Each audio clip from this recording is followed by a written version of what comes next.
అందరికీ నమస్కారం అండి. ఈరోజు అమ్మవారికి ఎంతో ఇష్టమైన యాలకుల మాలను తయారు చేద్దాం. ముందుగా ఒక అరగంట పాటు ఇలా యాలకులను నానబెట్టుకోవాలి. ఇలా నానబెట్టుకున్న తరువాత ఒక దారాన్ని తీసుకొని 5 పొరలుగా వేసుకొని ఇలా సూదికి ఎక్కించి ఇలా వీడియోలో చూపించే విధంగా కుట్టుకోవాలి.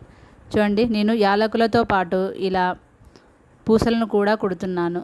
అమ్మవారికి గోల్డ్ కలర్ అంటే ఇష్టం కాబట్టి నేను గోల్డ్ కలర్ పూసలు తీసుకొని ఇలా కుడుతున్నాను. చూడండి, ఇలా ఈజీగా యాలకుల మాలను తయారు చేసుకోవచ్చు. అమ్మవారికి ఈ యాలకుల మాల అంటే చాలా చాలా ఇష్టం కాబట్టి మీరు కూడా వరమహాలక్ష్మి పూజ రోజు ఇలా సింపుల్గా యాలకుల మాలను తయారు చేసి అమ్మవారికి సమర్పించండి. ఇలా సమర్పించడం వల్ల మనం అనుకున్న కోరికలను ఆ తల్లి నెరవేరుస్తుంది. కాబట్టి మీరు కూడా ఒకసారి ట్రై చేసి ఎలా ఉందో కామెంట్ చేయండి. Thanks for watching.